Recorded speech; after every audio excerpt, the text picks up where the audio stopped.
Programme చెప్పే అతను, మేము నలుగురం ఆ రోడ్డు మీద వేడిగా ఆ ఇడ్లీలు రాత్రి 10 గంటలకి తిని ఆ కారులో పడుకొని మార్నింగ్ వరంగల్ వెళ్ళి ఆ వరంగల్ లేచి వెంటనే పడుకొని స్నానం చేసి వెళ్ళి ఆయన లారీ మీద ఎక్కడో మీటింగ్ జరుగుతుంది, అంత పెద్ద లారీ పైకెక్కి డ్రైవర్ కూర్చున్న పైన ఉంటుంది చూడండి, ఆ పైకెక్కి నేను స్పీచ్ ఇచ్చాను.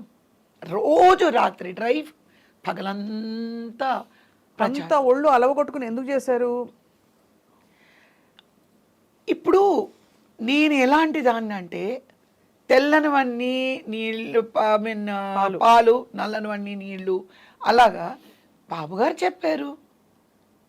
ఇప్పుడు నేను ఎవరైనా తోక పట్టుకొని నేను వెళ్తే బాబుగారు తప్పులేదు, ఎవరో తీసుకెళ్ళారు. డైరెక్ట్గా చంద్రబాబు నాయుడు గారే నాకు చెప్పినప్పుడు దాంట్లో మనకి ఇంకో ఆలోచన రాదు కదండి. We trust the president, is the president. కానీ మోసం చేసినట్టే అయితే, మీకు మోసం కంటే దారుణం. మీరు అడిగారా నిలదీసి? చాలా అయ్యాయి అండి, చాలా అయ్యాయి. ఏమని చెప్పారు?